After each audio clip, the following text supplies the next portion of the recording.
What's going on, everyone? It's me, Julius, aka JR Media, and welcome to the first proper video on this channel, which is, of course, the 4K Blu-ray and DVD collection. So in case you're new here in coming to this video, or you didn't see my last video that I posted a couple of days ago where I was saying that I was back, welcome. My name is Julius. I love talking about movies, TV shows, comic books, video games, all types of entertainment media, and today I wanted to show off a bit of an example of that, which is of course my DVD and 4K Blu-ray collection. So this collection here has sort of spanned about, I think now, 2 years or 3 years perhaps. 4K especially was only, I think, 2 years, but for Blu-ray I started maybe actively collecting maybe, I think, like 2022, I think it was. So yes. So this is the collection here. So it goes, everything from down here is all the 4K and Blu-ray collections of various movies and various TV shows. What you also probably can't see, because the camera is like stops to right there, frames right there. Basically, there is a whole other shelf down there where the Blu-rays continue, and that's due to space, because this is getting a rapidly growing collection, so I've had to make some compromises. So the sorting is a bit weird. Speaking of sorting, oh boy, some people are going to have a real problem with this. So everything in this is basically alphabeticalized, so everything from A to Z, but it's very loose, as in, like, there is basically any franchise stuff. All my franchise stuff is all bundled together in one go, and there's going to be some things that are going to make fellow Blu-ray collectors fizzle their brain with how I order these things. So yeah, just be wary of that. So as you could probably tell by the runtime, this is going to be a very long video because I have lots of thoughts, because I mainly wanted to do one of the things I really like, I've seen, like, with like what I like to watch, because I personally like to watch other people's collection videos and stuff, is I like to see like what people's thoughts are on movies, TV shows, what they think the transfers look like and stuff. So that's what I kind of want to do for that, just to show you guys sort of like what movies I sort of enjoy and stuff, and see if you guys enjoy. Yeah, we could have discussions down in the comments on like what movies are great, what 4K transfers look amazing, what ones look dog water or crap.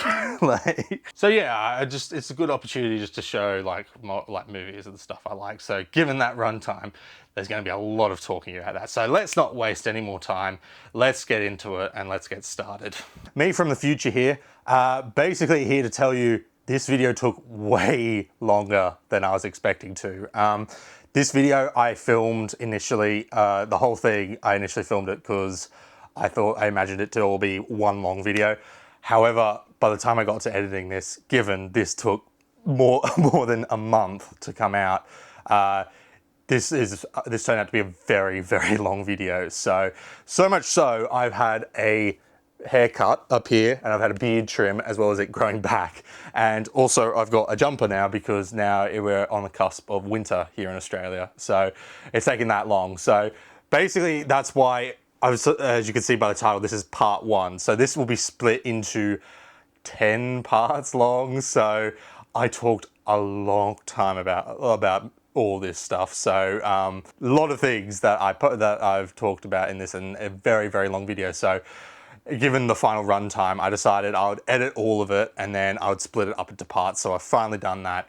And so yeah, so just as a clarification here, I'll do these sort of outros and intros for every single part of this, because like I said initially, this was all meant to be one video, but given the runtime of this video, of the total video in my editing, which I will show you a screenshot there so you can be prepared for how long this entire saga is going to be.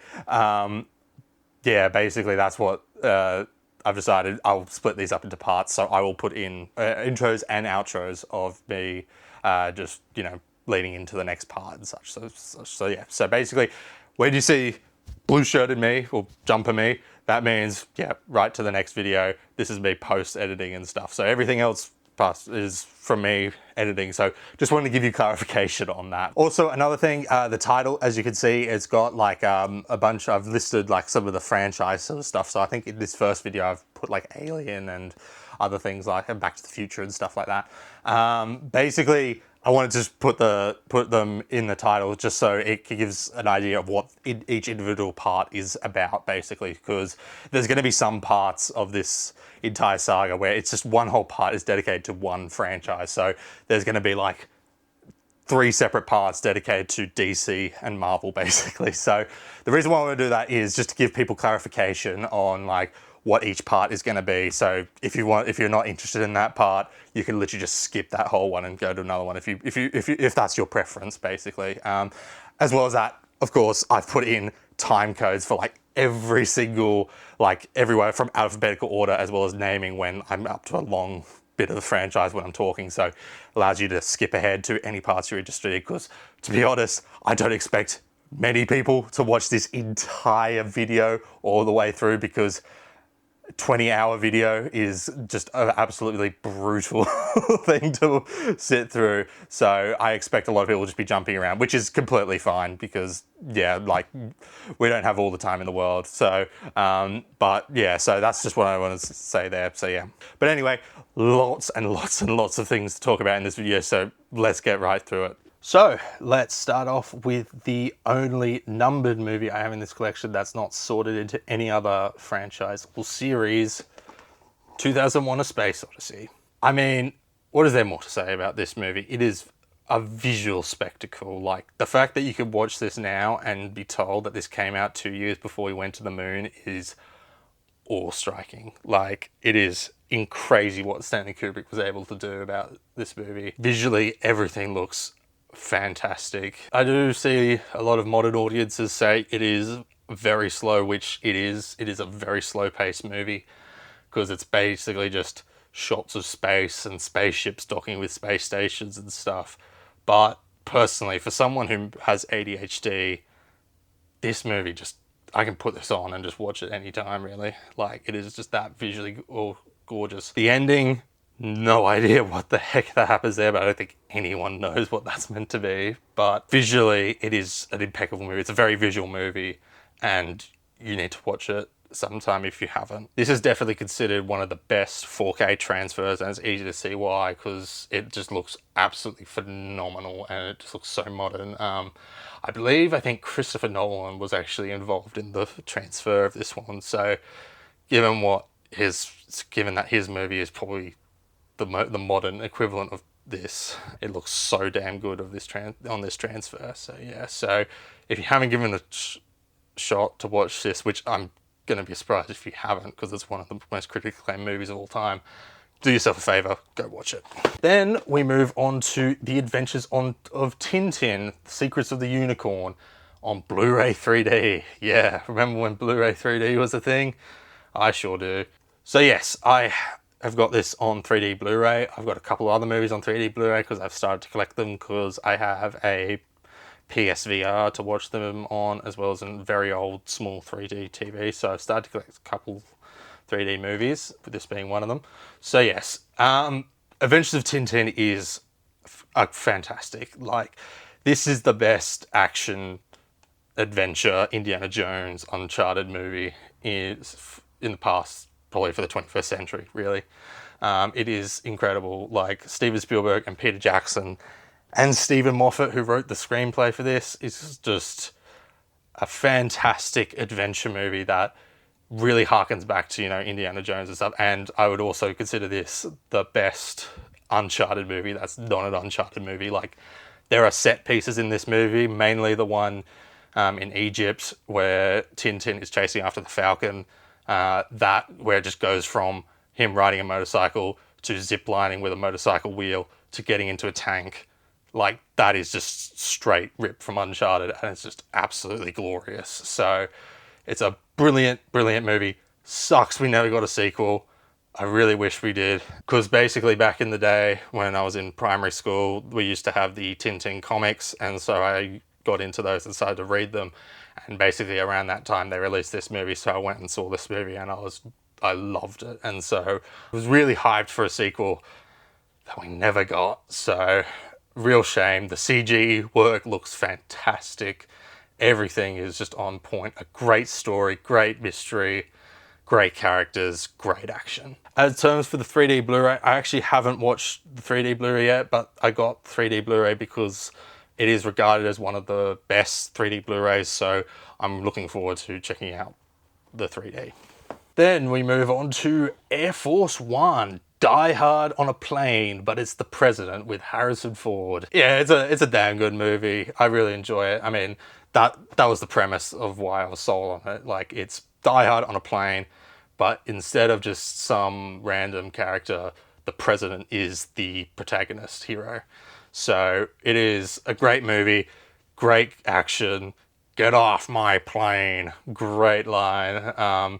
Just a really enjoyable action movie that's also very tense because it also deals with, you know, you've got all the Home Office and the Secretary of State where they're dealing on the ground when they're trying to deal with the fact that the Air Force One has been taken over by terrorists. And so it's a very good balance where you see all the things that are happening on the ground and just how tense it is as down there as it is up on the plane. So classic movie. It's one of the movies that I quite enjoy of the Jerry Bruckheimer 90s action movies, which I've got quite a couple of in here.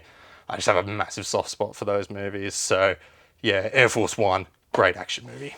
So then we move on to the first big franchise, which is Alien. So this is the 4K copy of the original Alien. So a little bit of backstory here for anyone who's interested in what country I'm from.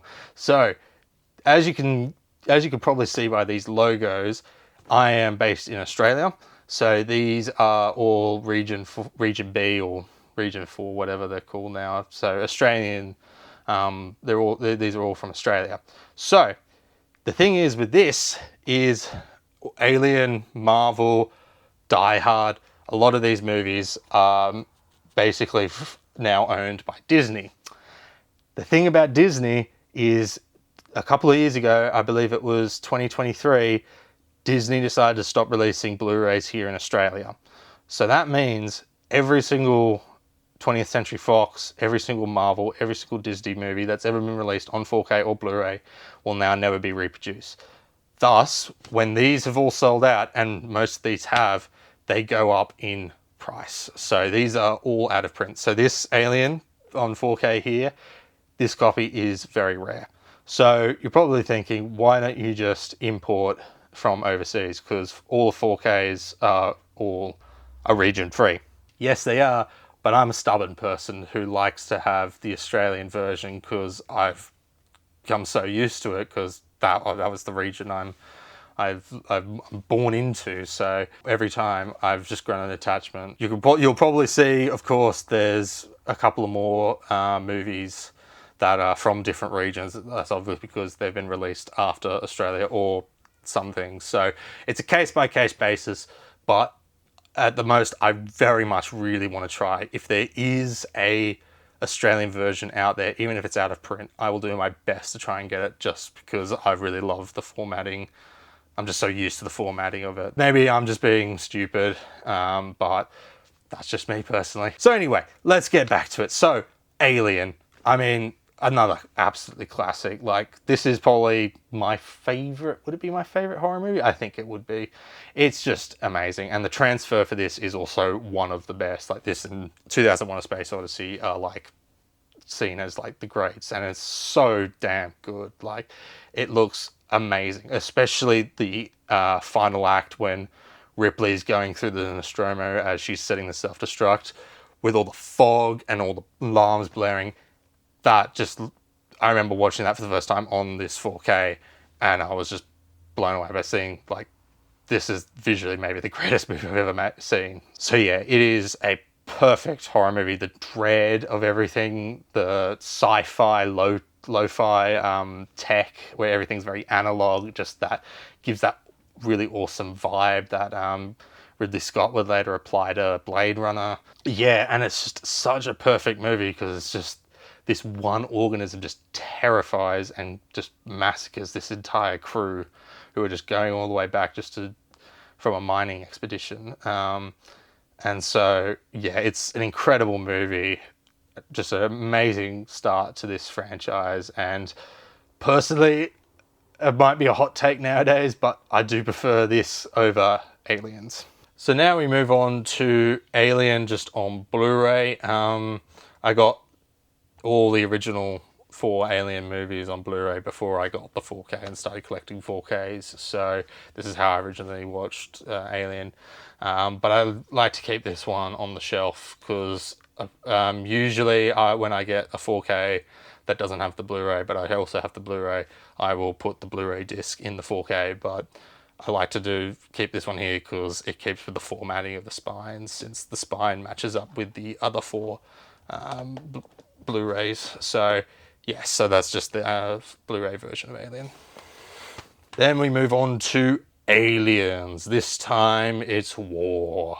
So just got this on standard Blu-ray because the 4K, from what I've seen over the years since it came out, is a AI upscale nightmare, which is what has happened with all of James Cameron's latest 4K Blu-ray releases. So people say stick to the Blu-ray, and I'm happy with that because this Blu-ray looks fantastic. Just the blue sharpness and the blue color grade just look fantastic on this. So, but yes, Aliens, regarded as in the top 3 as the greatest sequels of all time. It is very good, but I personally prefer Alien just for the slower, more horror tone, which seems to be now an unpopular opinion now. I mean, I don't know, because a lot of what I see online, people prefer Aliens, which I can understand because Aliens is a faster, more action-packed movie, whereas Alien is slower, more cerebral, and more sort of laid back. So I can see why people prefer Aliens over Alien, but personally for me, you probably don't get that much anymore, or maybe you do. Maybe just my experience of the internet is somewhat skewed, and there's a bunch of people who prefer Alien over Aliens. But anyway, Aliens is great, just a great damn action movie. The Corporal Marines are just awesome. Ripley is great in this. Newt, Hicks, just all great round characters, and just a damn good action movie. Just damn good set pieces, and just really damn awesome movie. Not much else I can say because it's all been said before. Then we move on to Alien 3, which is the sign of when the Alien franchise started to go a bit downhill for a lot of people. I've seen a lot of resurgence over the years about people saying this is actually not too bad, and I'm actually one of them.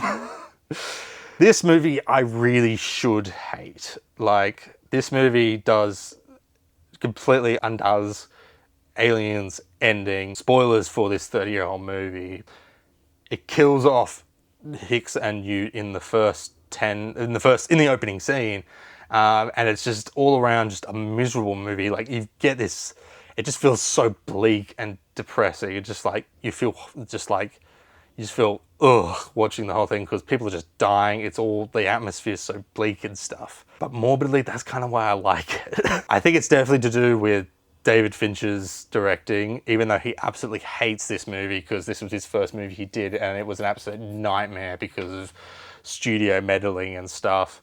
I think his vision, you can see through it. I think the setting of Fury 616, I believe it's called, it has this great steelwork factory, just also sort of monastery type sort of feel to it. Everything is sort of, with the prisoners who have taken on religion, it gives that sort of vibe, and it's just this such unique atmosphere of it that I think really savors it for me. I don't think it's not a great movie or anything. In fact, I probably wouldn't say it's good. I think the assembly cut especially makes it a bit better, but I think for what makes it watchable and doesn't make me want to just rip it and just leave it alone is the atmosphere and sort of just this feeling that's just you feel like this is just this is the last planet you want to be on.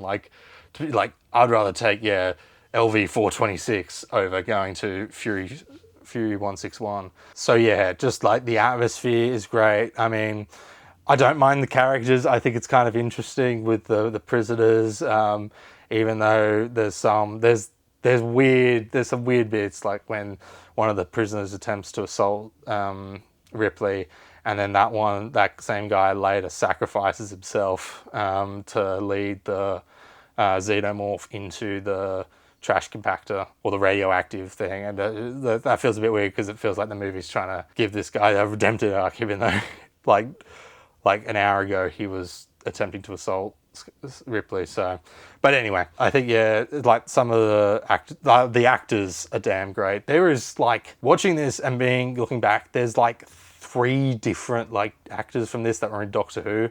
So you've got Paul McGann, of course, who plays the crazy guy. I can't remember. Who's like, it's a dragon. It was a dragon.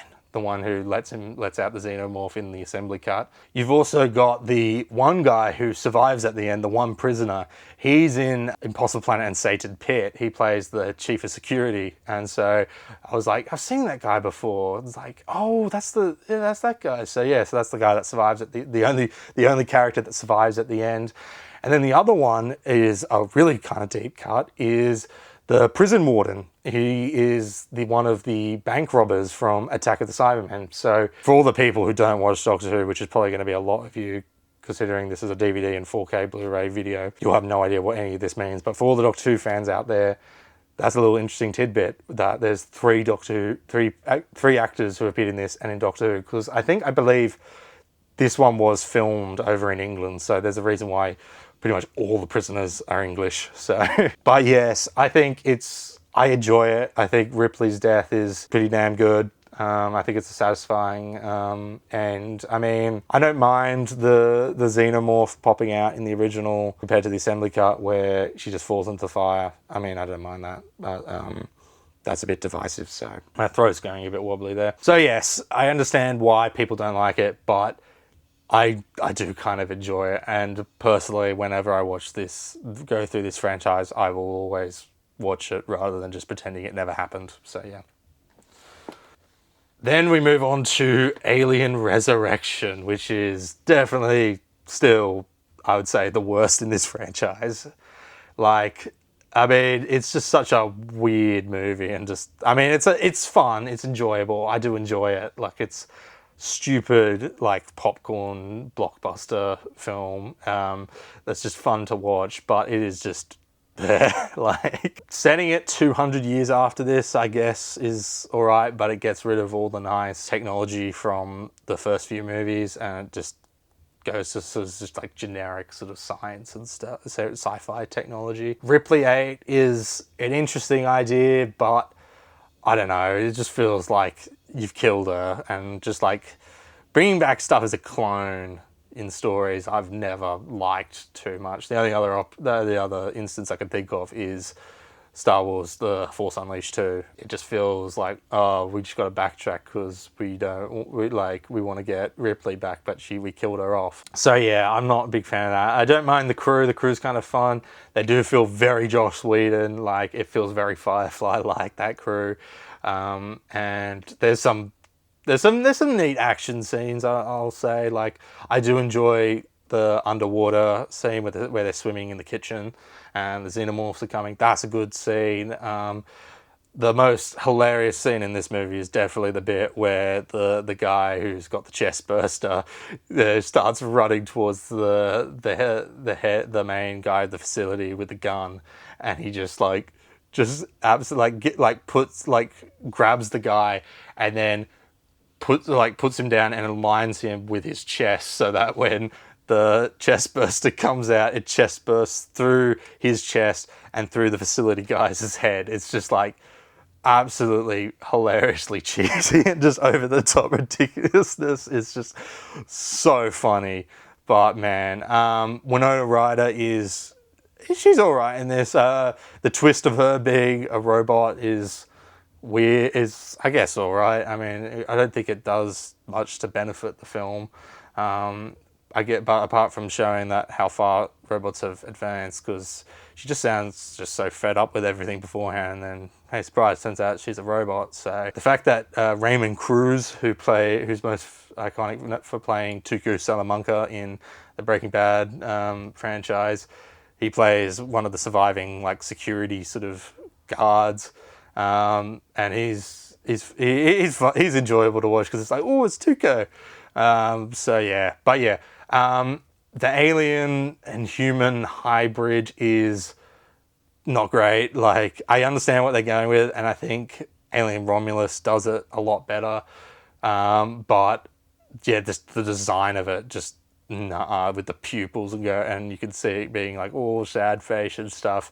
I will say though, that death is sick though. The way it, like, that small hole in the spaceship causes it to have all its organs sucked out. It's like, that's a really cool, nasty death. Apart from that, this movie is just dumb fun, but like, it's enjoyable, but it's a far cry from the brilliance of Alien and Aliens. Then we move on to Prometheus on 3D Blu-ray and as well as DVD. This is the collector's set. So yeah, I got the 3D version of this because this is regarded as, again, one of the best 3D movies. So I'm looking forward to checking this one out. So yeah, Prometheus, a lot of people don't like it. I actually really enjoy it. I think it's a great movie. I think, sure, the mysteries are annoying because the marketing for this movie in lead up was like, questions will be answered, and they were being very cagey, I believe, about if this was an alien movie or not. And it's not really, it's just set in the alien universe. I personally really enjoy it. Like, I think what Ridley Scott was trying to do with the engineers, I think, is really interesting. Like, like the premise of, what if we found God and God just hated us so much that he wanted to wipe us all out again. It's like an interesting premise, and I think it's interesting, with bringing back Weyland Yutani and especially getting to meet Peter Weyland. It's very interesting to see. People make absolutely stupid decisions in this. I will grant you that. Like, there's supposed to be a scientist expedition team. Like, when they come across that worm creature and their first instinct is just to touch it and fodder with it, like, absolutely brain dead decision there. And then, of course, also the infamous scene of when Charlize Theron is running from the engineer ship, and she's just running in a straight line rather than moving to the side, and then due to that she gets crushed by the ship. So a lot of stupid decisions, but personally I quite like it. I think Ridley Scott and Damon Lindelof create an interesting sort of movie that has a very interesting premise and really some really nice themes, just sort of, about like creation, humanity, and things like that. Sounds very deep for a movie where it's like, big monsters and aliens attack things and stuff, I'd say. But yes, David's also fantastic. Just really damn good. Michael Fassbender he's definitely the standout of this movie. He's just absolutely incredible as the android David. So yes, I personally really like Prometheus, and it's a shame that the studio decided they wanted to go in a more alien direction. Then we have Prometheus on 4K. Now, I'll quickly talk about this, even though I've already talked about Prometheus before. This was probably my white whale in terms of 4Ks. Basically, I'd been hunting to find the Australian version of this for like almost 7 months. Like, this, when I started getting into 4Ks a couple of years ago, which was when, the year after they discontinued releasing Disney movies here in Australia, this one had been sold out for a long time, so it had been out of print, and just for ages and ages and ages, I could never find this version. Like, I really wanted to get it. Especially originally, there were 2 releases that this came in.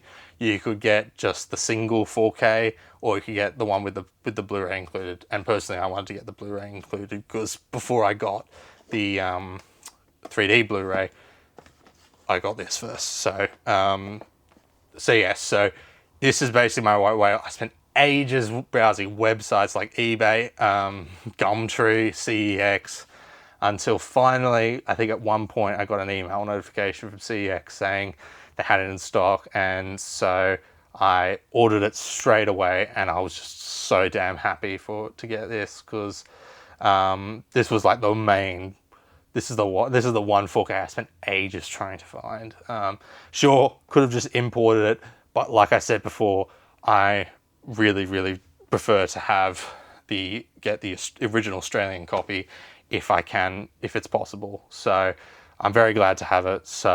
And I've watched it on 4K and it looks fantastic. Like that was the visuals on this as well. I forgot to mention the visuals look fantastic, because Ridley Scott just films beautiful looking movies. So like the shots of where the Prometheus ship flying down to the planet is just gorgeous. So yeah. Then we move on to Alien Covenant. So yes, this one is also long out of print. I think I got this for maybe $50.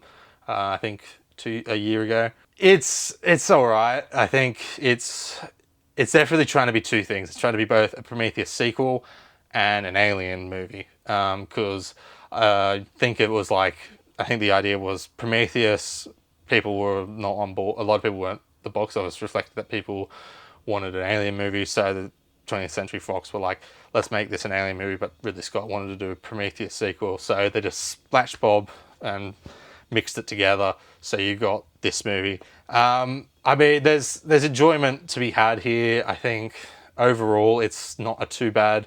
It's an alright story, but this definitely has the stupidest crew in the entire Alien verse. Like, there's some stupid things in this. I think it's interesting to have a colony mission where it's all made up of couples and stuff. I think that's an interesting idea. David's the highlight of this movie. I think he's great. The idea of him making the xenomorphs bit, but I think and like the twist at the end, which is not supposed to be a twist, which is the most obvious twist, but I don't think it was actually supposed to be a twist. I think the writers came out and said, no, that's supposed to be deliberate. You're supposed to think from the beginning that Walter and David switched. It's an interesting movie, and it's got some good things, but it does feel just like, oh, we're going to make an Alien movie. Let's just tick all the boxes. And it doesn't feel like Ridley Scott. Like, all the Prometheus type stuff, he's like, that's sort of where his passion is. But it feels a bit studio meddled, where they're like, we've got to make this more an Alien movie, so let's pivot to making Alien. David made the xenomorphs. I mean, who knows? Maybe Ridley Scott originally that's his original goal. That's his plan. He personally wanted David to be the creator of the xenomorphs.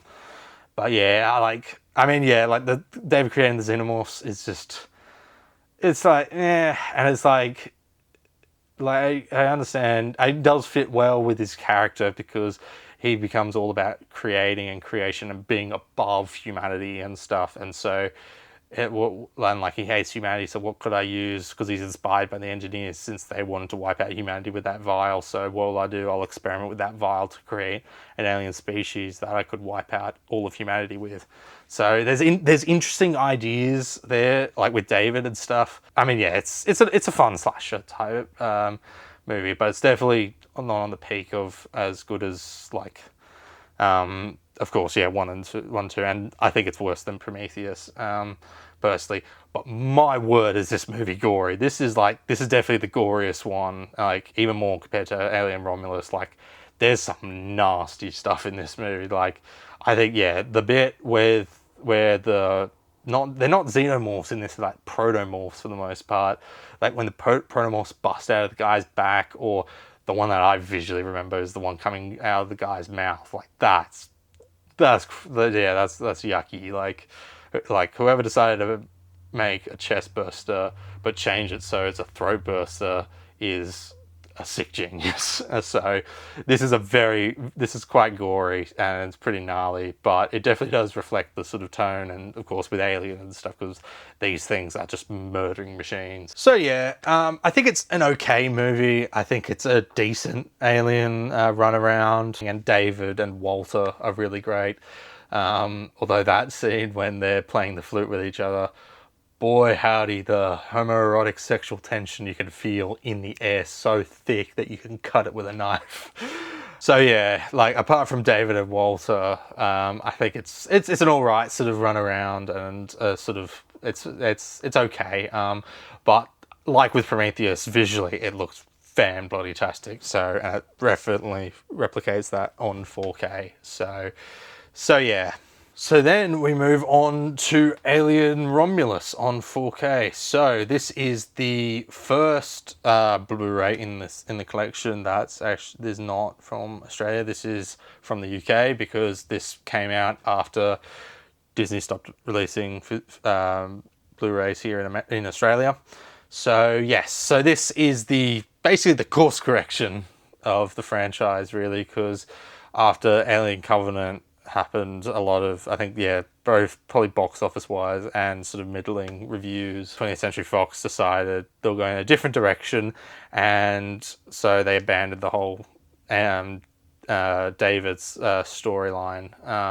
However, after that, Disney bought Fox, so that was all put into, you know, various legal things about what would happen with the Alien franchise. So they finally got their act together and they came out with this 2 years ago, I believe now, which is Alien Romulus, which I do really like. This one seems to be the most divisive Alien movie. Some people really love it. It's back to basics. Other people just feel it's too much of a retread. And I can see both sides. Personally, I really like it. I love how it goes back to basics. I think it goes back to the first movie where it's just a crew of people just being stuck in this situation and trying to get out. In this case, they trapped on a space station and they have to escape. I think the practical effects look great. I think the xenomorphs look fantastic. The highlight, of course, with this one being the facehuggers. Like, the facehuggers are absolutely terrifying in this one. And just some really, really cool sort of set pieces and scenes where it feels very well thought out. Like the scene where they have to sneak through the facehuggers by making sure they keep their body temperature at the right temperature. And, of course, the awesome scene where they use the anti-grav to navigate through that corridor, which is all filled with acid blood in the air.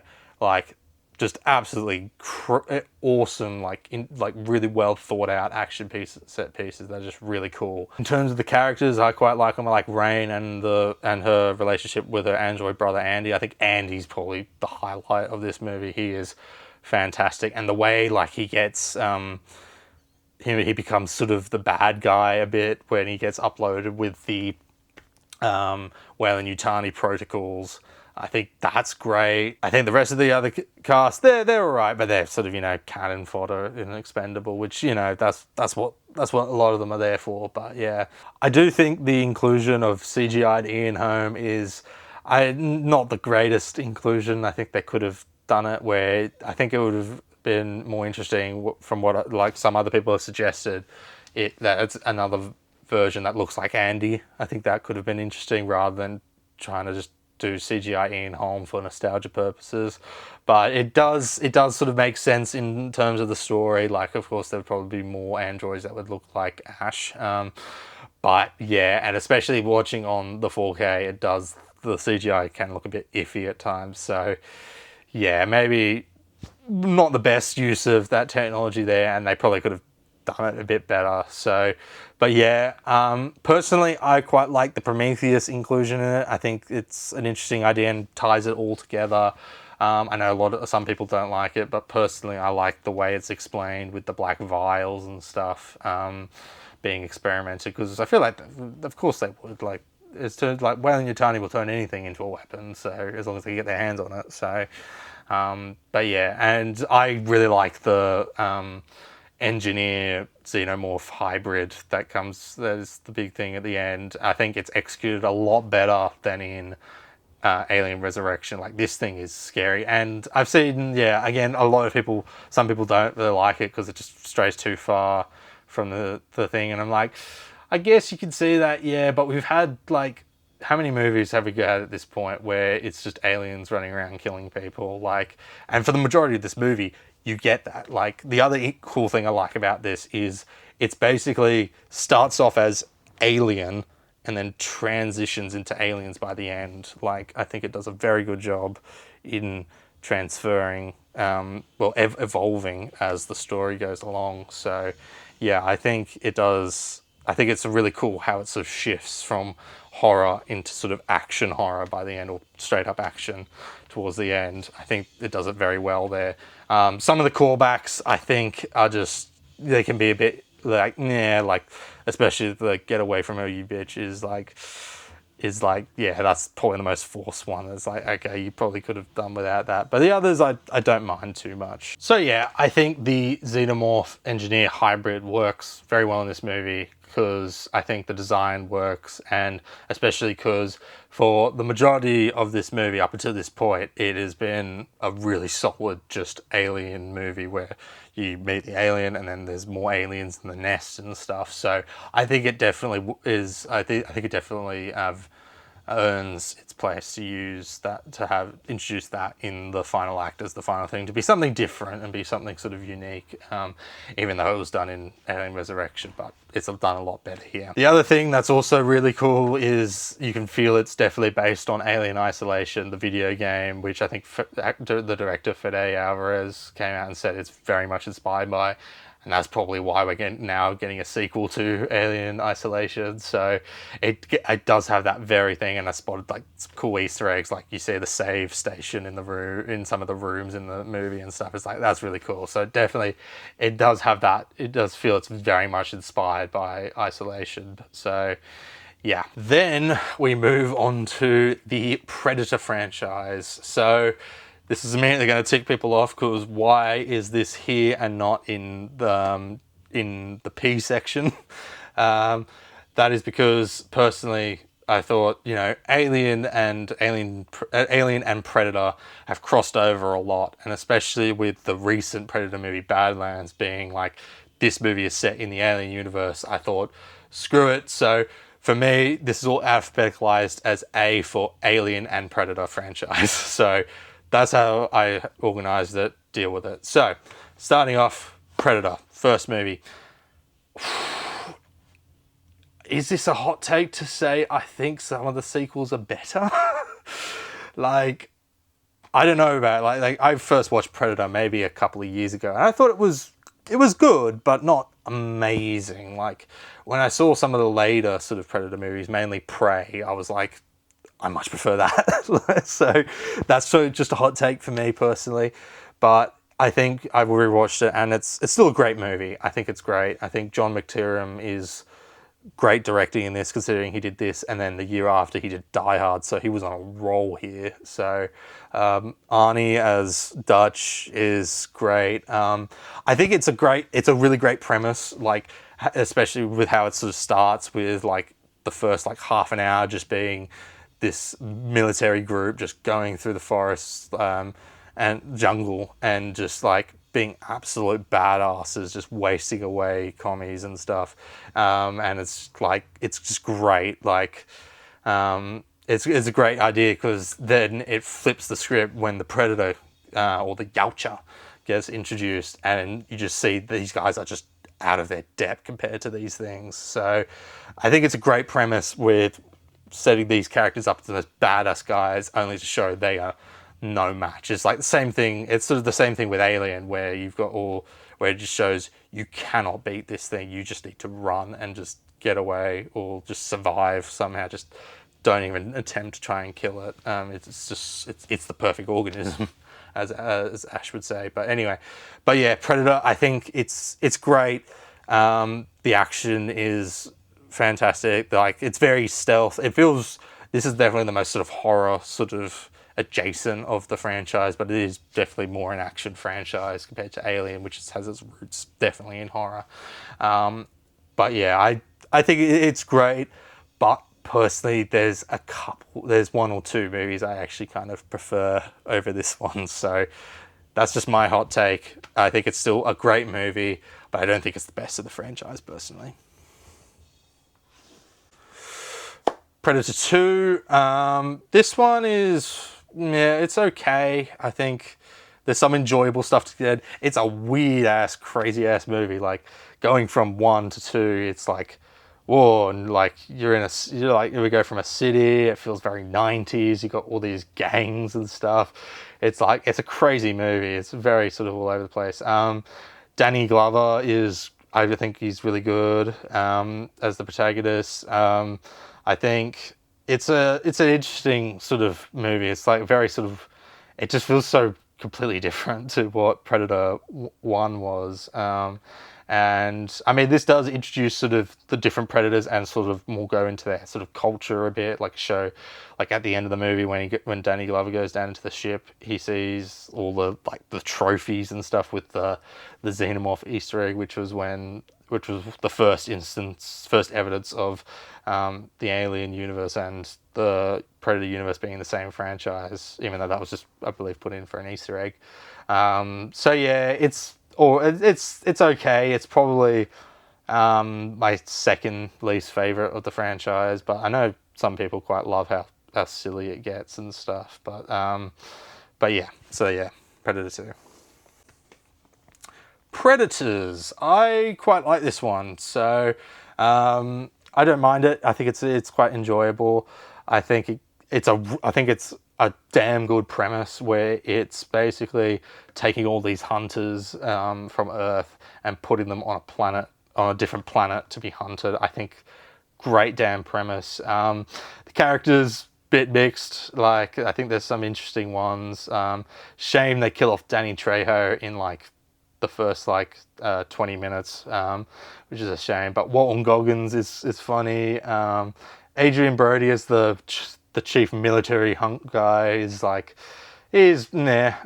But I do like the woman who plays the sniper woman. I think she's really cool. And then you got a couple other ones. You got I think Topher Grace he's interesting. I think the whole twist of him being a secret psychopath just like comes out of nowhere, which is again the point, but it just feels so jarring, and it just feels like you're leaving that to the end. And I don't know, like the way he's just able to suddenly just switch to like he goes from like terrified bumbling science kid to genuine sociopath. It just, I don't know, I feel like they could have led it up to it a bit better. Had some like sort of clues that you could pick up on, so then when you rewatch, you're like, oh, here we go, there. So, but yeah, I think it's enjoyable. It definitely has that Robert Rodriguez flair to it, because I think I can't remember if he was producer or had some writing credit in this. I don't think he directed it, but it was definitely his creative sort of input is definitely put in this, because it feels very macho, very dynamic, and very sort of, grindhouse type a bit at times, like that, if you know what I mean. So, but yeah, there's some cool things, and this also introduces sort of the idea of that there's like predators hunting other predators, like, so there's some cool things with like the Yautja, with them freeing a Yautja in order to take on the bigger Yautja, who's like a big hunter who hunts other Yautjas and stuff. So, yeah. Overall, I think it's good. I think it's much better. I think it's better than Predator 2, but not as good as the first one, I'd say. So yeah. Then we move on to The Predator by Shane Black. Oh boy. So, this is seen as like the worst of the franchise. And I mean, I would agree, but considering I have this in the collection, I don't actually hate it all a lot. I think it's dumb fun. The comedy is just out of control in this movie. Like, it definitely feels like Shane Black definitely does comedy, like See Nice Guys and Iron Man 3. But for Predator, nah, like, which is crazy because he was in the original Predator. But yeah, like, this movie is just not, it's like, yeah, an unintentional comedy. Well, it's more like an intentional comedy, because it's like, it tries to be so funny and quippy all the time, with like, especially with the Rantan group of soldiers. It's just like, yeah. I think, of course, the infamous story beat of the fact that the Yautjas view autism as like the next step of evolution is just ridiculous. Like, what the heck were you thinking when you were writing that? Like, that's so strange. The fact that this kid becomes like the, like this, like is like this center of like all this knowledge and stuff that the Yautjas want to get. This also does what Predators did, where you've got the just regular Yautja, and then you got the bigger, badder Yautja, but this one's not nearly as interesting because he's just a big CGI slop fest.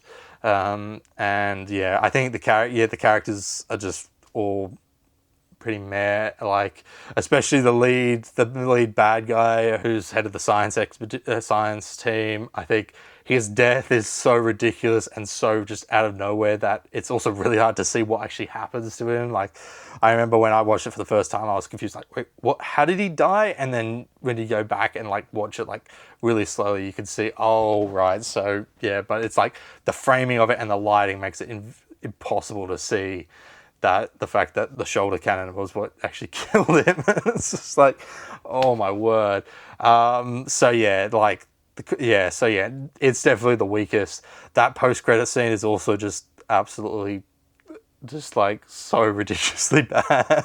Like, and it's crazy because like apparently behind, like from what I've read up on the behind the scenes, there was going to be so many different writings. Like, I think the reason why this turned out to be such a mess was because like there was lots of studio meddling, like pretty much all the third act got rewritten apparently and stuff. So all these rewrites were happening. So 2017, 2018 was a very chaotic time for 20th Century Fox, probably because a couple of years later they would get bought by Disney. So there was probably a lot of talks of that, and this is like a couple of things what led to Disney buying Fox. So yeah, there was apparently a lot of different things. Like, apparently the pod was going to have either maybe Ripley from Alien or even a human grown-up Newt from Aliens, which is absolutely ridiculous to conceive of. And I think there's some like set photos you could see of them. But yeah, so yeah, personally I enjoy it. I can watch it. I can have fun watching it. It's definitely the worst of the franchise, but I'm all right. I don't hate it to the point where I refuse to have it in the shelf that a lot of other people do, but it is definitely the worst of the franchise. So, yeah. Then we move on to the Disney era of the Predator franchise with Prey. This is my favorite film in the franchise. I think this film is awesome. Like, this goes back to the basics of the original, but puts a really damn good spin of it by setting it back in the 1800s or the 1700s, something like that, and focusing on this Native American girl who's trying to prove to her tribe that she can hunt and be a fierce warrior. And so when she comes across the Yautja, she goes and ventures to go hunt it. And I think this is definitely the best one. I think just the down to earth groundedness, the groundedness, so considering it's about an alien race of hunters from outer space. I think it does it very well. I think Naru, I think that's from her name, Naru. She's a great protagonist about, like, because she wants to prove to both her brother, her mother, and the rest of the tribe that she can hunt and stuff. I think it's great. Salsha, I think that's the dog's name, is great inclusion. Really heightens the tension when the action goes down, because you're so worried that Salsha is going to get something's going to happen to her. And I think one of the other really cool things about this movie that I really like is showing how the Yautjas sort of evolve through hunting. So you see some cool shots, like you see like a mouse eats something, and then it gets eaten by a snake, and then the snake gets eaten by a crow or an eagle or something, and then the eagle gets eaten by a wolf or something, and then the wolf gets killed by the Yautja. So it's a cool evolution of like the food chain and how the predator hunts. And then you also get that really awesome scene where the Yautja fights a bear in the river. So yeah, I think it's a great damn movie. The best of the franchise. I think, yeah, Naru's great. The way she takes out the predator goes back to the basics of the first movie with her using her wit and her skills with just like wood and just very basic materials to take down this Yautja. It's absolutely fantastic. So yeah, my personal favorite of the franchise, personally, just a really kick-ass movie that I feel perfects what the first film built on, personally. Then we move on to the latest movie in the Predator franchise, Predator Badlands. So this came out last year. This was the first Predator movie I saw in cinemas, and man did I love it. This is my second favorite of the franchise, personally. So if I was to rank the movies, it would be Prey, from top to bottom, Prey, this, Predator 1, Predators, Predator 2, The Predator. So yeah, that's my ranking. But yeah, Predator Badlands, just an awesome movie. Just a movie that makes you go, hell yeah. The idea to make the Yautja the protagonist is a genius move. I think Deck is great. I think his story about, similar to Naru, where he wants to prove that he can be a good warrior and stuff, more so than Naru, because at least Naru, her family member, didn't just murder one of her siblings just to prove how weak they were. But yeah, I think he's a great protagonist and a great, awesome sort of character arc for him, where he learns to become a noble warrior on this planet to hunt this giant beast to win his dad's approval. I think Elle Fanning as both Thea and Tessa is great. I think it's really cool to have a Weyland-Yutani android, two alien Weyland-Yutani androids who are both the same, based on the same model, and you see how Thea sort of becomes the bond with Deck, and then Tessa's more cold and more in service of the company, who's like following the direct orders and stuff. So I think that's great.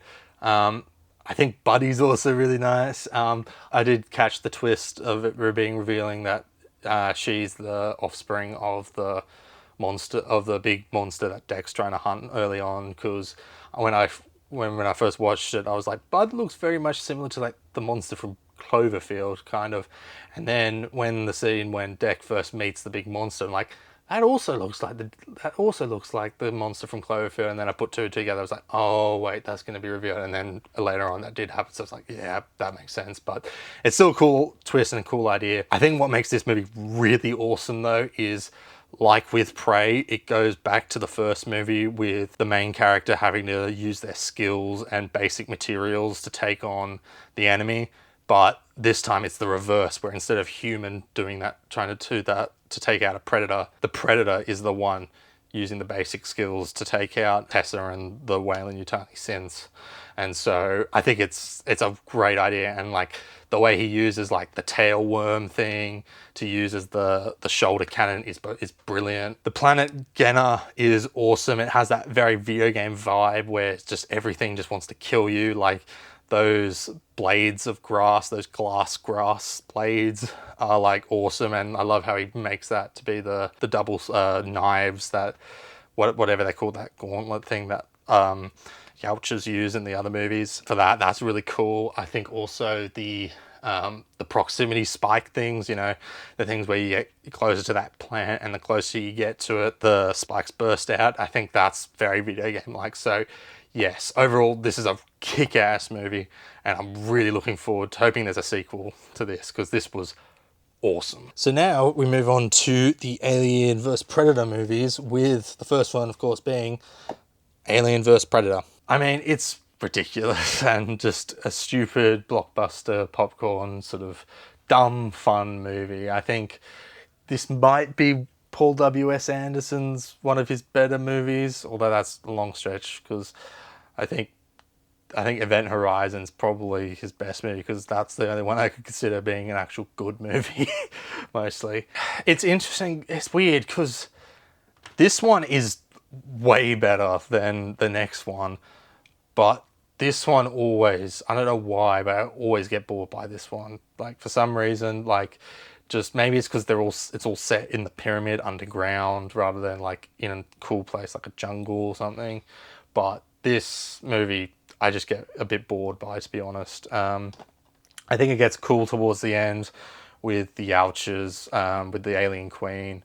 I think that's kind of cool. I think the use of Lance Hendrickson as the original Wayland is interesting, although given that this means this is not the AVP movies aren't canon anymore, really, given what with Prometheus. So yeah, so personally I'm not a massive fan of these movies, but I feel like I have to get them because to complete the franchise. And so yeah, this first one is definitely the better movie, but to be honest, I get bored watching it, to be honest, halfway through.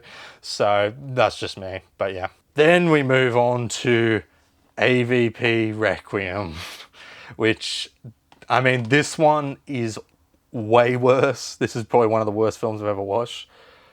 But man, I would rather this one I can watch I can actually get through this one more easily than with the first AVP. Like, I don't know why, probably just because I think it goes from, it's set across several locations in this sort of small town.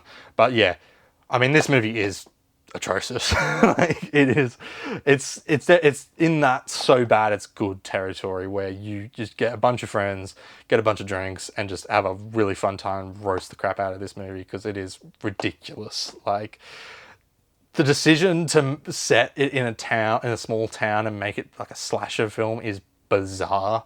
Like, why would you think that would work in an Alien vs Predator movie? Like, to be honest, I'm all right with it being done in the Predator movie, because there's a couple of scenes where they're in the suburbs. But like I said, it's only briefly in the suburbs. So, but having this whole movie set in a town, it's crazy. The characters are just not there. There's no interesting characters. They're just there for cannon fodder.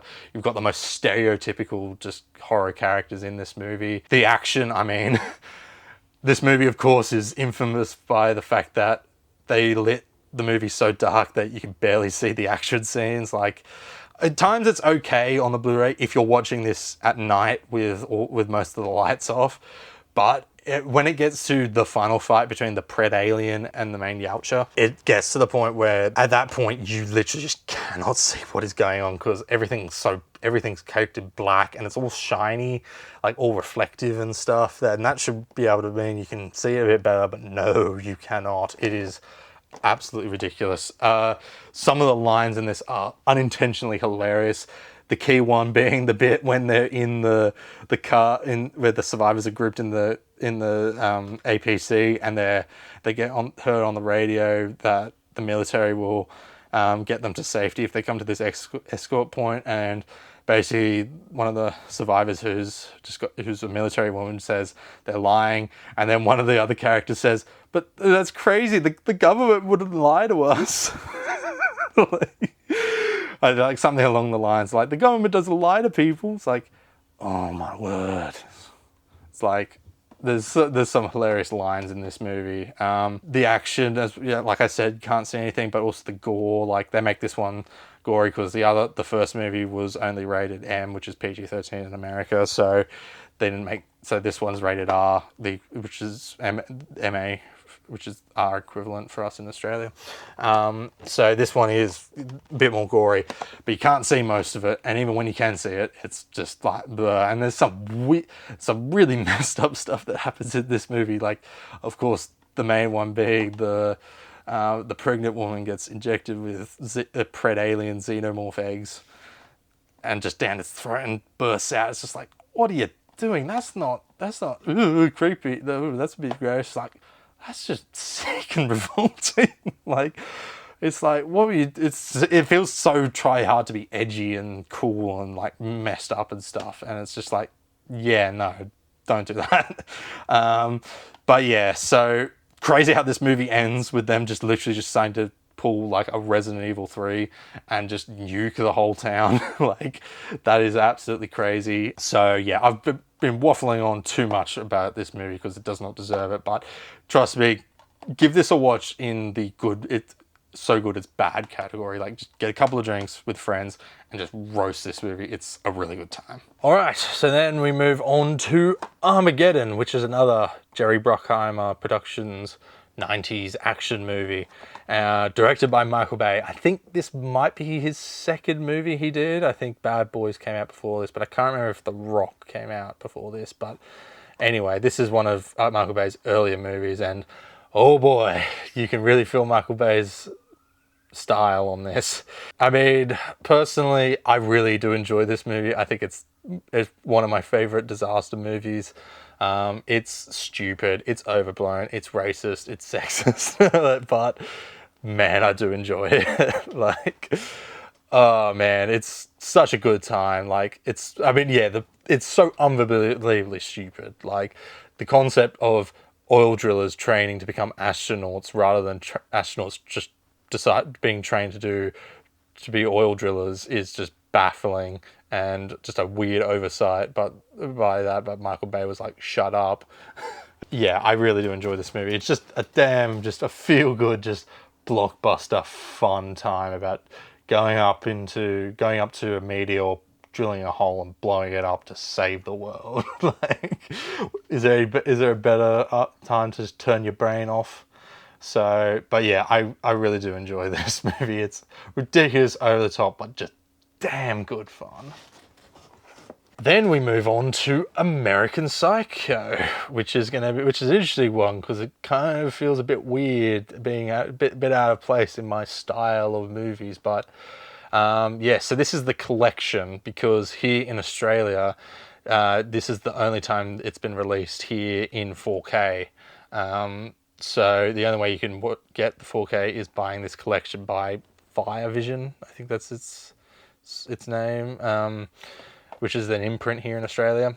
So yes, so that means this is bundled with the second movie, which you're probably surprised. There's a second movie? Yes, apparently there was a straight-to-DVD movie with Mila Kunis called American Psycho 2, which is being straight to DVD gives you a sign of what the quality is like, and the fact that no one remembers it also is a good sign.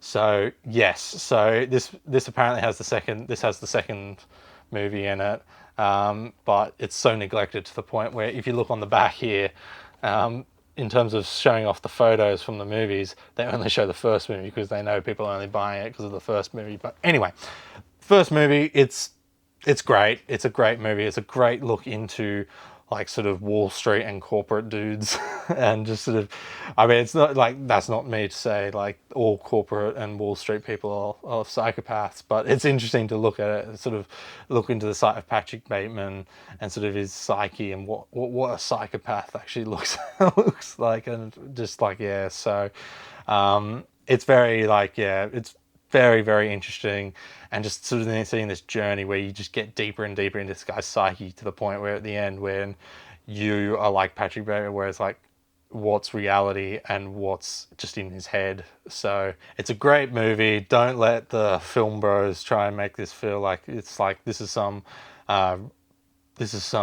great sort of self-insert character to root for. This guy is an absolute monster. But it's a great critique on just sort of looking into like the psyche of just like a guy who's just like, who just goes nuts. It's really just an absolute psychopath. So yeah, haven't watched this in 4K yet, but looking forward to giving this a watch. Then we move on to my little Avatar section, which you can see here. So we start off first with Avatar, the first movie, on 3D Blu-ray. Of course, this is what started the 3D craze, and it's easy to see why, because this movie looks great in 3D. Although personally, I prefer Way of Water in 3D. I think that looks more visual, but I guess that makes sense considering that's newer. But anyway, so yeah, I can see why this kicked off the 3D craze. In terms of the quality of the movie, I do like it. I don't think it's this like middling, mediocre movie that a lot of people see the Avatar movies being. I think it's good, but it's not amazing. I don't think it's that. It's not amazing. It's not like awestruck. I mean, it is awestruck in terms of visuals, but it's not like a phenomenal made movie. Like the visuals are what carry a lot of it. The characters are sort of all right. Like Jake Sully's like just very sort of bland and very generic character, and of course the story been told a million different times. It's just the standard character from the oppressor joins up with the oppressed and learns their ways and decides to revolt against said oppressor. One of those stories. So, but personally, I'm all right with that. Like, I think it's, I don't mind. I think it's good to take things that have been beats that have been done before and do something new. I mean, look at Star Wars. Like, A New Hope is just like ripped from so many different places and that's regarded as one of the best movies of all time. So yeah, I don't think there's anything that wrong with that. So, but anyway, but in terms of the movie, I think it's good. I think the action is good. The visuals are amazing. The characters are a bit and the story's basic, but personally I enjoy it. And I think the 3D I first watched this because I got this last year to prep for Fire and Ash that came out at the end of last year. I got this and as well as Way of Water on 3D and watched them in 3D before I went to IMAX and saw Fire and Ash in 3D. So yeah, I think this one, I can see why this kicked off the craze because it looks damn good. Although, like I said, I think Way of Water looks more impressive in 3D.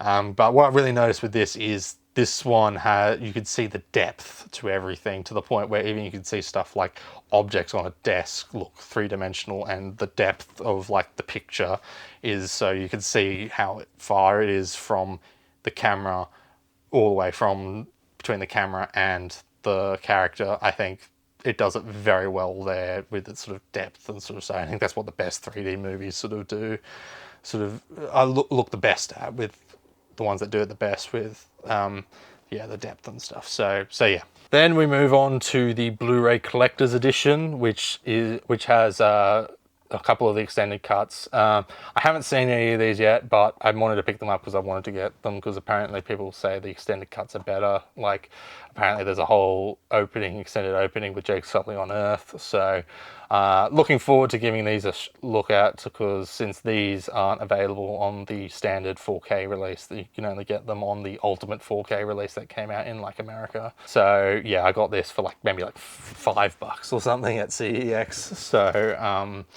So yeah, looking forward to checking out the extended cuts. Then we move on to the 4K release of the first Avatar movie.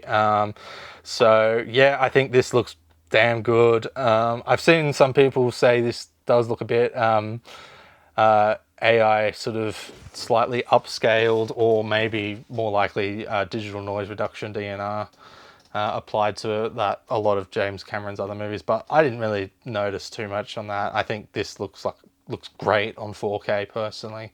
So yeah, this was a bit hard to find considering again this came out. This was one of the ones that were out of print when I tried to get it when I got it. So there was a couple of times, spent a couple of while trying to track this down and stuff. So but yeah, so looks great on 4K.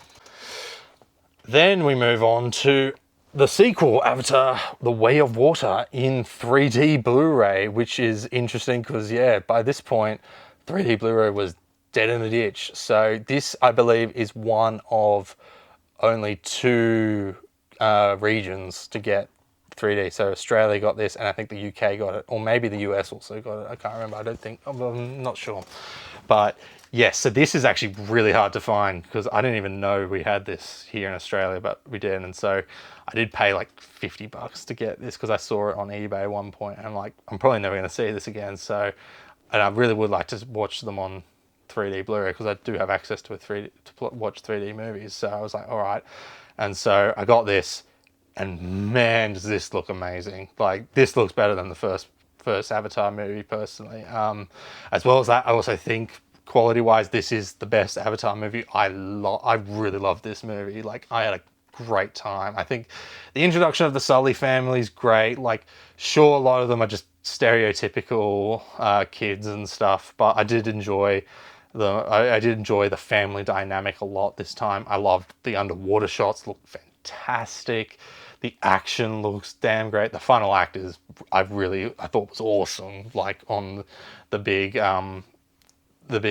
motorboat thing. I thought that was great, and I think yeah, I really enjoyed this one. So Personally, the 3D looks amazing here, especially when they go underwater, is just incredible. How it's just so awe-striking with everything like floating around and stuff. It just looks absolutely incredible. Yeah, I really love this one. I think the decision to put Quaritch in a Nari body is great. I think that's just such a cool idea, like have the villain come back but as the thing that he hates, but he's like, there's some quirks to this, so I just hate, and it's like, I hate this guy so much that I'm going to become an avatar, the very thing he is that I hate, in order to take him down. Like, that's just such a good villain idea. So I really love that. And, you get all those funny memes of seeing all, like, his squad who are also made up of Nari bodies, like, and they're good dressed in like tack gear with like sunnies and stuff. And so that's really cool. So I really love, Quaritch in this. Like, he becomes a really awesome villain here. So I mean, I've seen lots of things where people say it's the same movie again, except now you got the water people, and I can see that, but personally, I'm just having a great time with it, and I think it does still do some really cool things to sort of make it different, especially with the introduction of the Sully family. I think that helps it go a long way, and just like the visuals look phenomenal, and I think the story is just a lot better this time around, personally, even though, you could argue it's pretty much just the same story with, Na'vi versus humans. So, but yeah, awesome. And then finally, the last part of my Avatar sort of mini collection there is the 4K version of The Way of Water.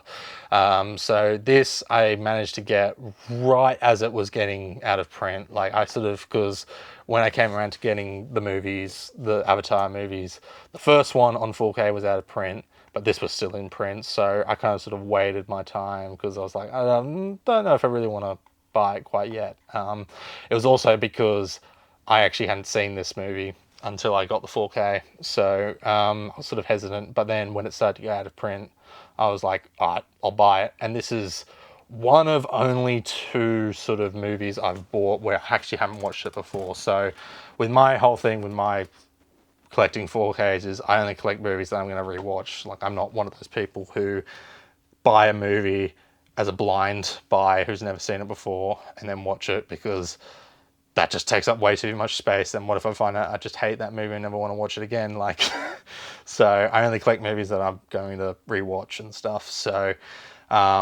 so this was a risk, but thankfully it paid off, because I absolutely adored this movie. So yeah, I think the 4K looks fantastic on this, as good as the 3D, and just so awe-popping with all the water sequences and stuff. So I've already reiterated all this before with the 3D, just now with the 4K. So the 4K looks equally as good. So now we move on to the B section of my collection, which starts with, of course, the Back to the Future trilogy. I mean, what else is there to say about this trilogy? Is this the greatest movie trilogy of all time? I think not quite, because I think part 3 is still the weakest, even though I think it's great. I think there is one movie trilogy that is slightly better, but my word, I mean, this whole trilogy is a classic, isn't it? I have really, really fond memories of watching this, just the whole trilogy back to back, because back when I was young, we had a DVD player in our car, and one of the first DVDs we bought for that was the Back to the Future trilogy. So anytime we were going on holiday anywhere, going for long trips and stuff, this trilogy was always a staple. So I've rewatched this trilogy numerous times. So yeah, like these movies are just very special to me and absolutely fantastic. This is the ultimate trilogy version, which I bought because it was going out of print here in Australia. And so I managed to snag a copy, but then literally a couple of months later, they announced for the 40th anniversary, they were releasing a new box set. Even though it's got the same transfers and everything, I just felt a bit, oh man, I could have just waited for the 40th anniversary, but that's all right. I think having the ultimate box, it's some nice cover art and stuff. So yeah, let's actually get them out of the out of the box because I want to talk about the movies individually. So I'll just take them out of the case. So it's really cool with this version, with the Ultimate Edition, is the covers all connect. So if I could just, it doesn't frame, can't really show it fully on the camera, but you can see all the covers are parts of the DeLorean, and it shows off all the different time periods from each movie. So of course, in the first movie, you've got 1955, and the second movie, you've got 2015, and then in part 3, you've got 1885. So a really cool way, it's sort of cool cover art so that you can, like, you know, link them all up. So the first movie, Back to the Future, I think it is a perfect movie. Like this is the one movie everyone could say it's pretty much perfect. Like, there is absolutely nothing wrong with it. Just an absolutely brilliant idea. Michael J. Fox and Christopher Lloyd have amazing chemistry as Marty and Dr. Emmett Brown. Just absolutely great stuff, and just like just a true, just pure quintessential classic about just good time travel, like a good time travel movie. And just like, there's so much heart, there's so much good. It's perfect. It's damn good. Like, the effects look fantastic, the characters are all great, endlessly quotable, just so much good stuff in that first movie. However, it's actually not my favorite of the trilogy. That would be part 2. Part 1 is the better movie because it is absolutely perfect. Part 2 has some issues, but personally, I really like it. I really love the jump to 2015. 2015 looks really cool. I love the whole plot about Marty trying to prevent, Doc helping Marty to prevent his family getting messed up in the future. And then you get to this wild, awesome, like, really kind of dark story where we explore alternate timelines with Biff taking the sports almanac and becoming all corrupt and stuff. So, and it gets to like a really gnarly place because it's like this whole alternate future just absolutely sucks and it's just decrepit and corrupt and just all around awful. And then it ties back around, going back to the first movie with Doc and Marty going back to 1955, which I do get the criticism that it's just repeating the first movie, but that's what time travel is. Like, that's what time travels allow you to do. Like, you can go back and do the first act, go back and have the third act of the second film be the third act of the first film.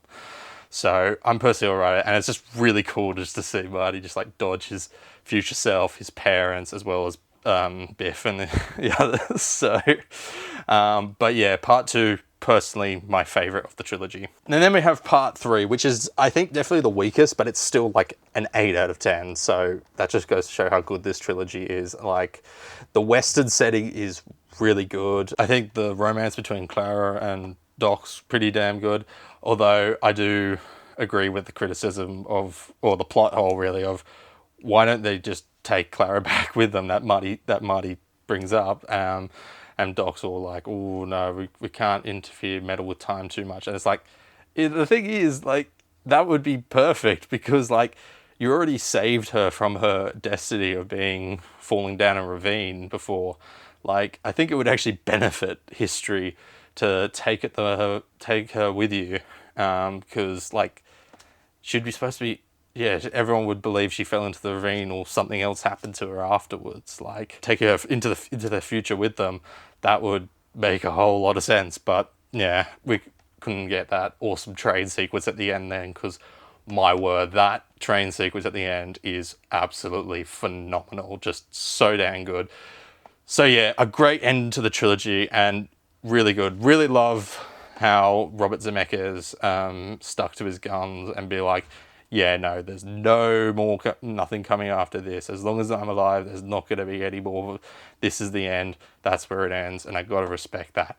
Even though I just know as soon as he passes away, sadly, the studios will make up either a remake or a legacy sequel or whatever to this movie. But until that day comes, Back to the Future is still a trilogy, and that's okay.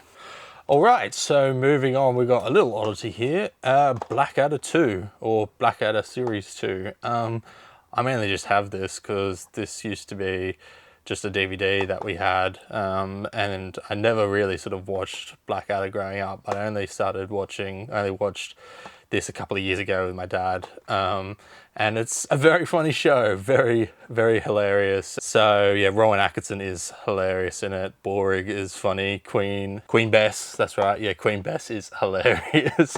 Also, Stephen Fry is great as the Queen's sort of servant. So yes, it's a very funny show. I've only watched this season because I believe we've tried to watch Blackadder the third, but we got halfway through it and it wasn't as funny. So, but I do need to check out the first series, and I also have to check out Blackadder Goes Forth because I've heard that's very funny, and also really I've seen the ending of it and it's like, oh, that's kind of brutal.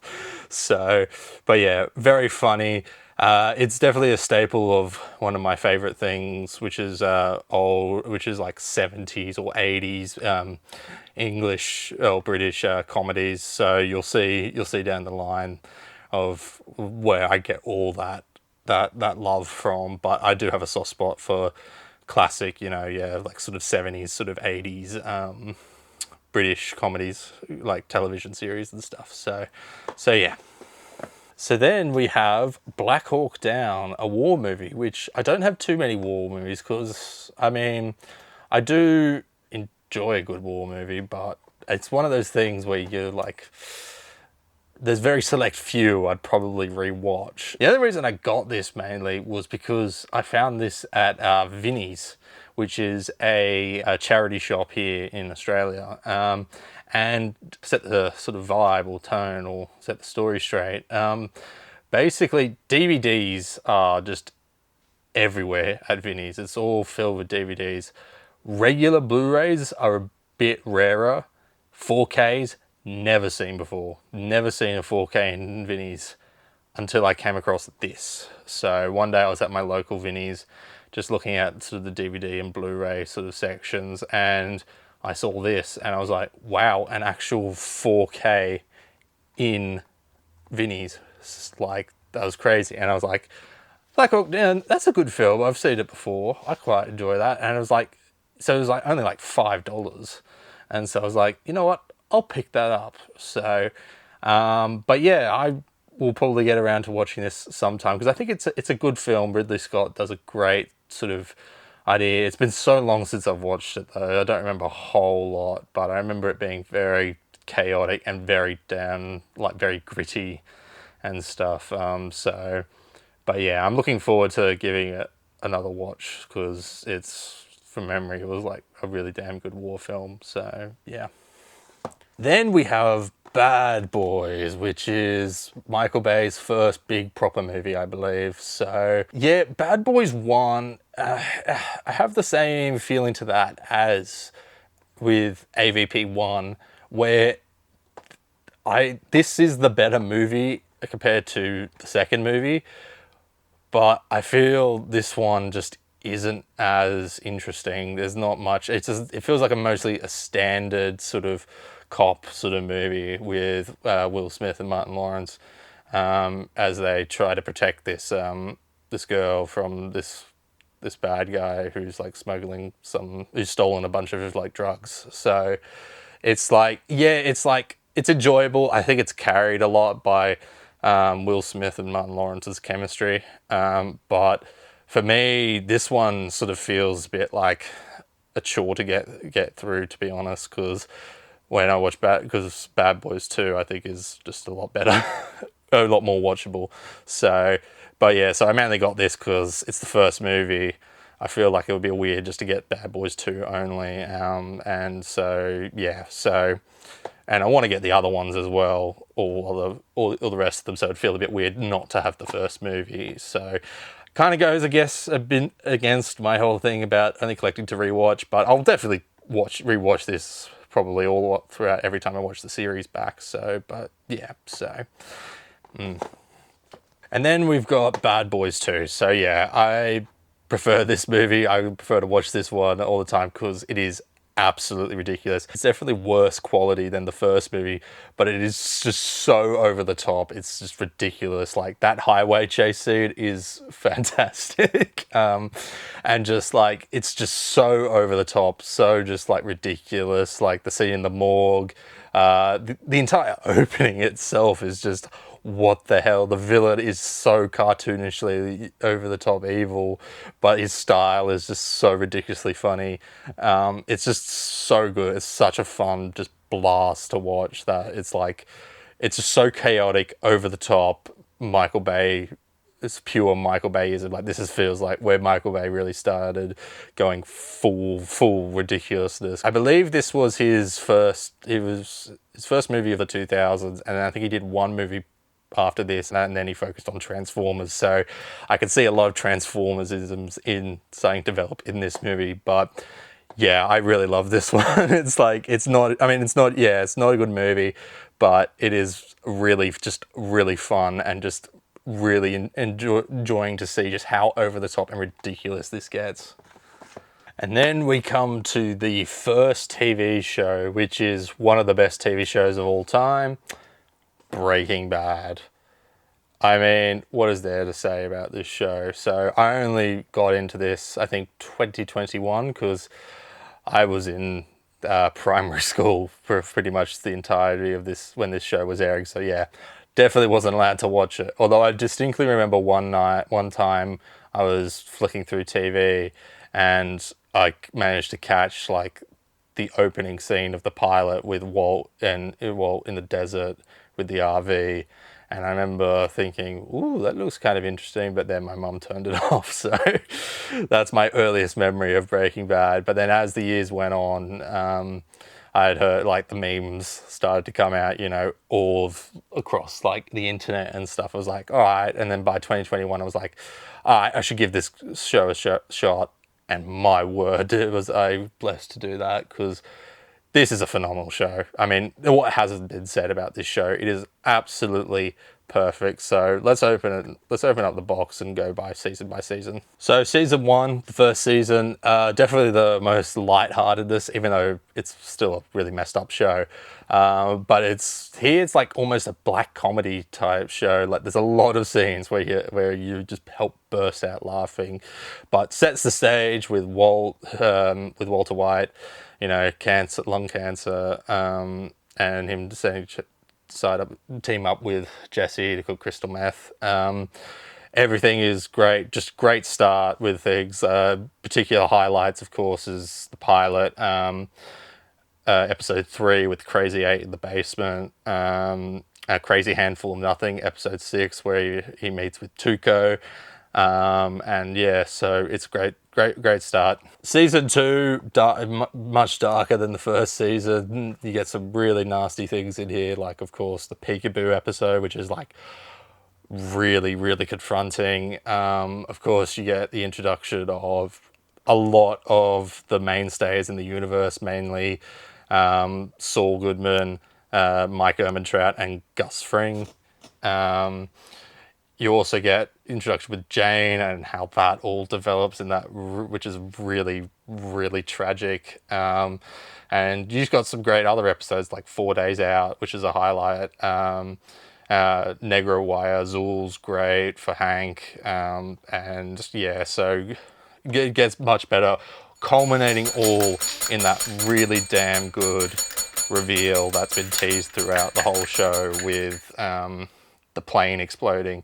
So good that if you go back and watch the episodes that have the flash forwards in them at the front, you'll notice each episode title spells out, when combined together, 737 down over ABQ.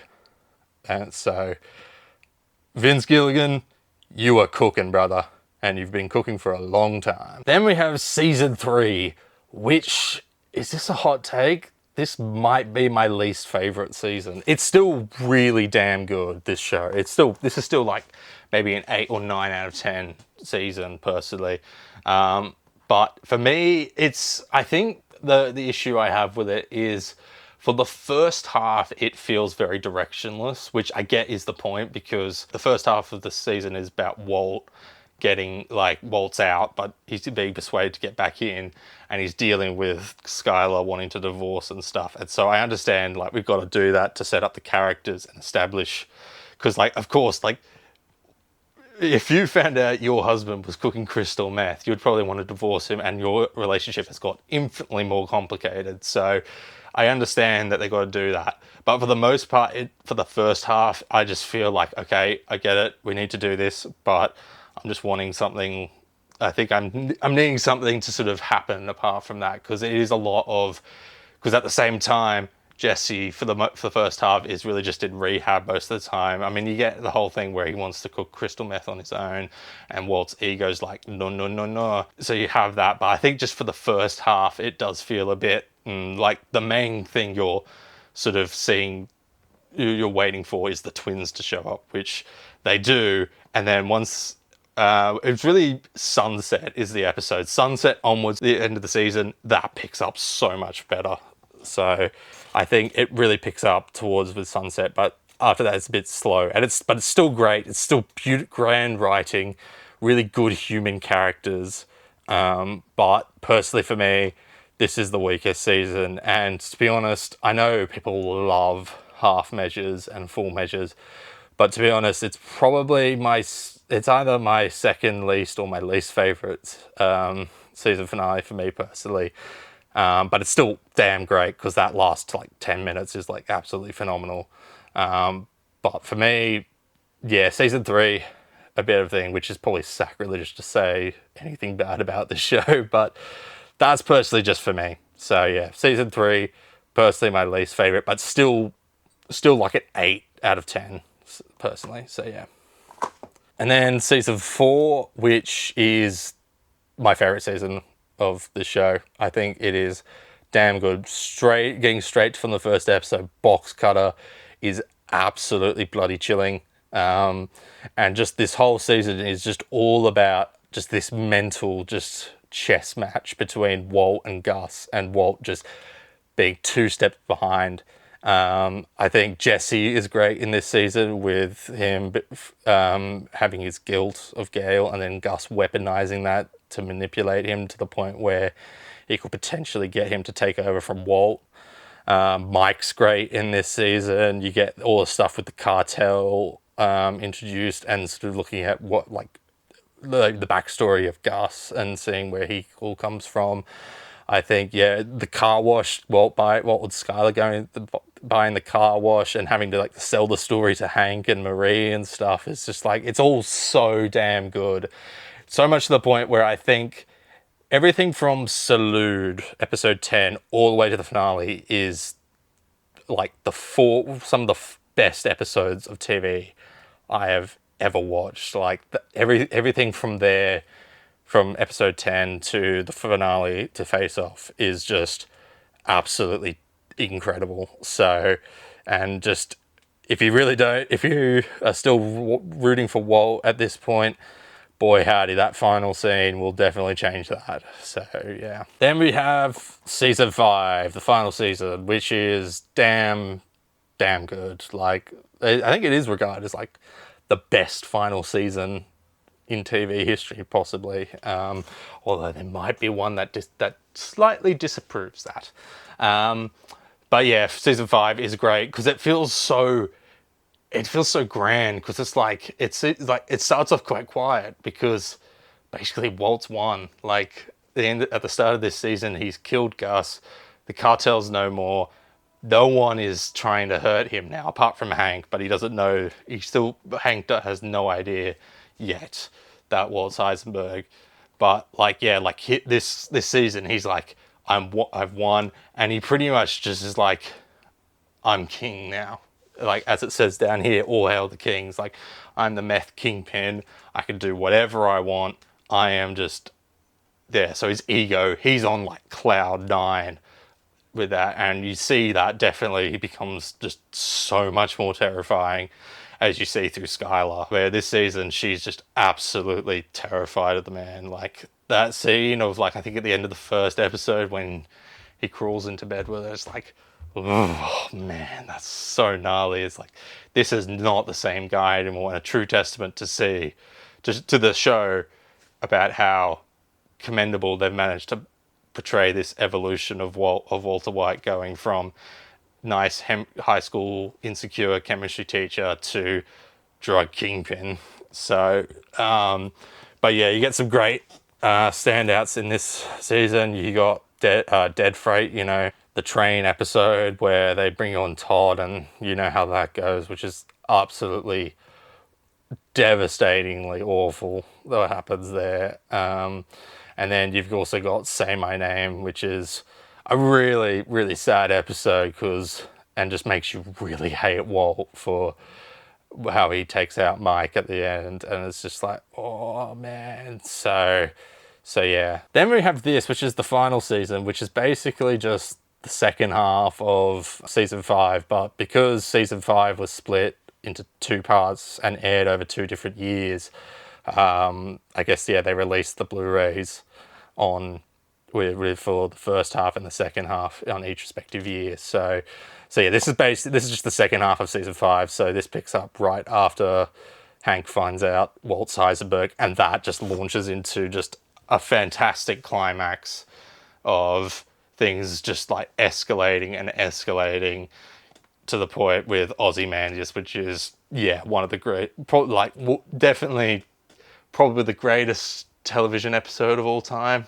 I mean, certainly not that way with IMDb, with what happened a couple of weeks ago with Game of Thrones fans and Breaking Bad fans with review bombing each other, but who cares about that? Like what you like. Game of Thrones probably has a lot of 10 out of 10 episodes. But yeah, Breaking Bad, Ozymandias is still we all know Ozymandias is fantastic. But yeah, and then that leads into a great sort of epilogue wrap up with Granite State and Felina, with Felina going on record for being, I think, the greatest season finale, I'd say, because it is, as we've seen, it's hard to land a TV show to wrap up where everything is satisfactory, but Breaking Bad did it with aces twice. So yeah, so Breaking Bad is a phenomenal show. It's great. However, Better Call Saul is better. This is the greatest TV show I've ever watched. Doctor Who may be my favourite show, but in terms of sheer quality, this is the best I've seen. Just absolutely commendable work from Vince Gilligan and Peter Gould to create this amazing show about the fall of Jimmy McGill and the rise of Saul Goodman, as well as exploring Mike Ehrmantraut's past, looking into how he became involved with Gus and the cartel, and expanding on all the things that were seen at Breaking Bad to show where everything was leading to in Breaking Bad. It is just a phenomenal series. Season 1, fantastic. I get understand a lot of people find it slow, and I do see that, I understand that sentiment. It does feel very slow, but for me, the character work is what really excels it. Just introducing this whole new world of the lawyer side with Jimmy McGill and his whole sort of revolving cast with his brother Chuck, his partner Kim, Howard, you know, head of HHM, just so damn good. And you start to see the small sort of seeds where you see he is trying to actually be a legit lawyer. He is trying his damn best, but the universe just keeps telling him, no, you are not going to be a proper lawyer. You'll never be a proper lawyer. You'll always be Slippered Jimmy. So yeah, season 1, fantastic start. Very slow, but damn worth it. Season 2, equally as grand as the first season. This is sort of really the last sort of point of no return, where Jimmy actually gets one last shot at being a legit lawyer, where he goes and works at Davison, Maine, and you just see, from the beginning, this is not going to go well. Like, Jimmy just does not fit into this type of working environment. This also begins Mike's big thrust into the cartel sort of business things where he helps Nacho get Tuco arrested. And that leads into a whole thing with Hector Salamanca, and then that leads all into the big reveal in the final episode where someone puts a message, someone sends a message to Mike to say, do not kill Hector Salamanca.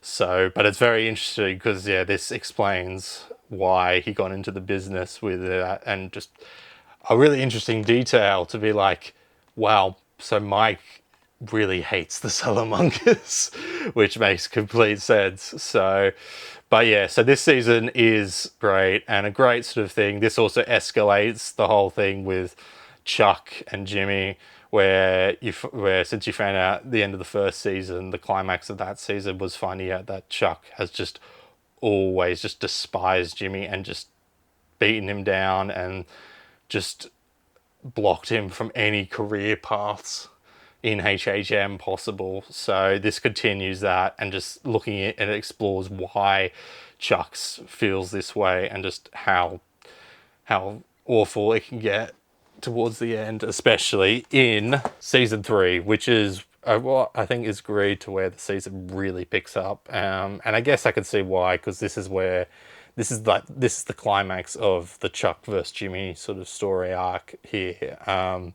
You get, of course, the iconic episode Chicanery, which is just fantastic. You get, of course, the introduction of Gus here, where it feels very organically introduced rather than just shoving him in for pure fan service. Yeah, like a great damn season, and just, it's crazy because, yeah, like halfway through this season, Jimmy stops being a lawyer, so, which is crazy because that goes against the essence of the whole show. But anyway, and it leads into that great finale episode, Lantern, where it just gets, everything goes bad. Like, everyone has something tragic happen to them at the end of this season, and it's just blimey, which leads into season 4, which is probably tied for season 6 as my favorite season. This whole season is all about with Jimmy just no longer being a lawyer, and also him dealing with Chuck's death. This also continues what season 3 started towards the end, with Jimmy selling cell phones to criminals, and it's like, it's so interesting that, like, for pretty much this whole season, except for like the last episode, Jimmy's not a lawyer. He's just a guy who's like selling cell phones, but it works because it's all about, this is establishing how he gets connected with criminals, and how he realizes there's a market to advocate for criminals, and so this really starts to begin like his descent into Saul Goodman, even though it's been building for a while, especially with, if you're going character level with Chuck's resentment towards Jimmy, that's sort of really where you could say it began. But this season really accelerates to the point where at the end of this season, he changes his name, his legal name, his lawyer name, to Saul Goodman. This season has the best Mike storyline, I think, with him working with the German construction group to make the Gus's super lab, and the whole thing with Werner, which is just so damn sad. Like, this guy only wanted just to talk to his wife and visit his wife, but he got too homesick, and so he ended up putting the whole project in jeopardy,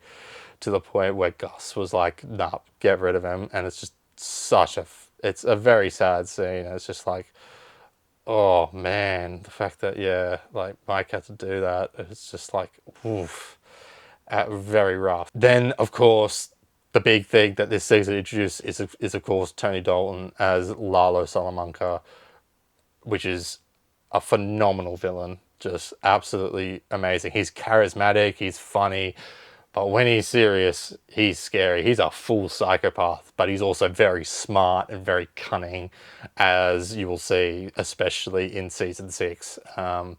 But yeah, so yeah, season 4, fantastic. All around, just a phenomenal season of television. Season 5, really damn great.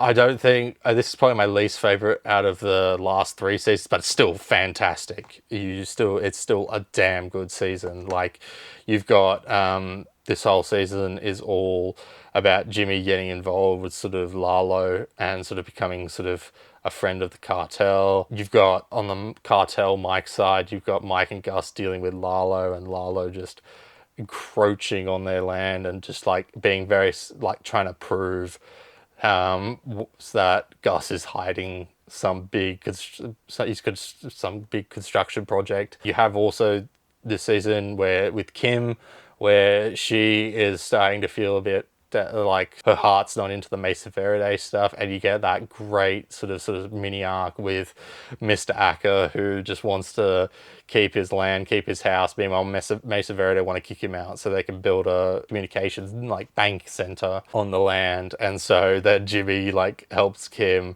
to basically delay it as much as possible to the point where they agree to have a settlement, although they go back out on that, and then Jimmy has to concoct some massive scheme about basically blackmailing the Mesa Verde into settling and going to build their center somewhere else by proving that the logo for their bank is actually illegally obtained and copyright infringed.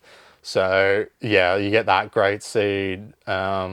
And of course you get Bagman, which is like the first like Breaking Bad feeling episode with Mike and Jimmy in the desert. That's phenomenal. The finale, Something Unforgivable, is great with Gus sending that hit team to Lalo's house and Lalo just being one step ahead and just like just outsmarting all the assassins. So a really damn good season, but it's personally, I think the other two seasons between these are just a little bit better. And then you have the final season, season 6, which is phenomenal, just absolutely phenomenal. This has like probably the best run of episodes in the whole show. That first half with Nacho, those first 3 episodes are great and just really very sad, but also very satisfying the way he goes out with him just admitting to almost everything, but him just going out on his own terms. It's like, it sucks that he was in this situation, but at least he got to go out on his own terms. The whole setup with Kim and Jimmy trying to take down Howard is great and just leads all into that phenomenal episode, Plan and Execution, where just the dominoes just fall and Howard just is made a complete fool of in front of all of HHM. And it's very, I like how it's almost identical to Chuck, with him, like, him saying to everyone, I know this is Jimmy's work. This is Jimmy. Jimmy did this, and no one believes him. And it's just so, it's so crazy, because it's like, this whole show you've been rooting for Jimmy, and at the same time been like seeing Howard as this stuck up guy. But then you like, as the show goes on, you're like, I think Howard's just a genuinely nice person, and he's genuinely nice to people. Like, he just wants to be nice to Jimmy and stuff. And it like sort of shows that, yeah, the only reason he was doing all this was on Chuck's behalf, and he didn't want to upset Chuck because he felt he owed a lot to him. So like, you see all this stuff, and then at the end of that episode, when he goes to Jimmy and Kim's apartment to just go and like just sarcastically congratulate them for ruining his entire career, Lalo Salamanca, that cunning son of a bitch, shows up and just, oh man, just so tragic. And it really just, it re-emphasizes the thing with the Breaking Bad universe, where the most messed up things, most tragic things can happen just to the most innocent people, the people who are not in the game, as Mike would say. But yeah, and then that leads into Point and Shoot, which is my personal favorite episode of the whole season. Just the climax of Lalo sending Kim to go and shoot Gus sending Mike to go retrieve Jimmy, and meanwhile Gus goes to the laundry, and then Gus figures out just a second too late that Lalo's engineered this whole thing as a distraction to get Gus where he wants it to be. So, but yeah, so, and then of course you got the next episode where you just know that throughout the whole episode, even like you just know that Kim's going to leave Jimmy at the end, and that just absolutely breaks him. So yeah, so personally, I view episode 7, 8, and 9 of this season as the Ozymandias equivalent for this show. Basically, that's like the climax of the prequel timeline of, you know, before he becomes Saul Goodman, basically. So that's sort of the climax of that, split across like 3 sort of episodes. That scene with Kimmy and Jim is just absolutely devastating, just absolutely devastating. You then jump about like 5 or 6 years later to after Breaking Bad, where we pick up where the flash forwards that appear at the start of every season, which is I've seen a few people, they don't like the pacing of that, where it just suddenly switched to being slow again. I'm personally all right with it. I think it works very well because, like you said, we're jumping a whole year, we're jumping 6 years at this point. So, and I think the gradual sort of decline of Gene becoming Saul Goodman again is really interesting, and it feels appropriately paced over those few episodes. Like, I know people don't like Nippy because it just feels like the whole episode is just a heist episode, but personally I really did enjoy it. So, and then it leads into the final episode, Saul Gone, which is just beautiful, and I think it's probably a better finale than Breaking Bad. I think it's just so satisfying just to seeing first Jimmy getting caught, and then him like sarcastically trying to like whittle his way down the charges in exchange for throwing everyone on the bus in order to get Kim into the courtroom. And then once he gets into that, he completely burns that whole deal to the ground and just becomes Jimmy again, so he can be finally free of being Saul Goodman, to show to both himself, to Chuck, even though Chuck's dead by this point, but mainly to Kim, that he can change. So yeah, and it's just a beautiful, beautiful ending to this, not just this series, but the franchise. So yeah, I've waffled way too long about this show, but like I said, it is my favorite. It is the best show I've ever watched. So it is absolutely phenomenal. So yeah, Better Call Saul. Make sure you watch it. Sure, it's slow. It takes a bit to get going, but once it does get going, it is fantastic. Then the last bit of the Breaking Bad universe is El Camino, which is the epilogue to Breaking Bad, which follows Jesse right after the finale. Damn great. It's a great closure, and it feels very appropriate. It feels a lot like Better Call Saul's finale, where it's much more quieter, a bit more somber, which makes sense because literally this whole movie is just about Jesse just trying to get out of Albuquerque. I think the flashbacks are great to see with Todd, and it's like just shows just how much hell Jesse's gone through the past like 6 or 7 months, and just seeing him just like also like evolve, like show him at the top of his game. Like, you see it through the way he negotiates with the disappearer, and like him calling out that the disappearer didn't actually call the police because you're supposed to actually hang on the line, and then the cops come up right by. That was absolutely hilarious. But yeah, and then you've also got the classic duel, which I feel like Vince Gilligan was wanting to do for a long time, because since the Breaking Bad universe is like a neo-type Western, is a neo-Western, I believe it's actually defined, I feel like at one point you would have to have a duel, and I think it was beautifully executed here. And then also, of course, at the end when he sets the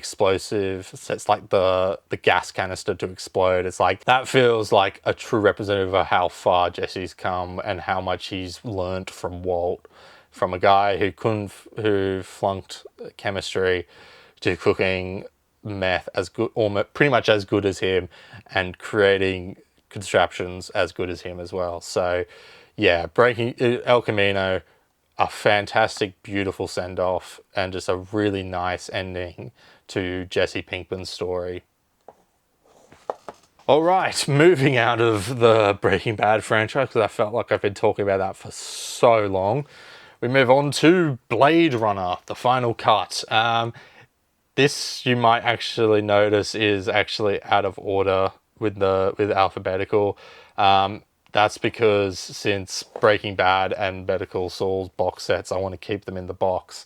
Due to the shelves, I can't actually slot them in without just having empty slots, and given my shelf space is pretty much full, I can't really have a turn to that. So basically this is only here because of those box sets. So that's why it's out of alphabetical order. But anyway, so Blade Runner, I mean, it's fantastic. It's a great movie. I only watched this for the first time maybe 2 years ago.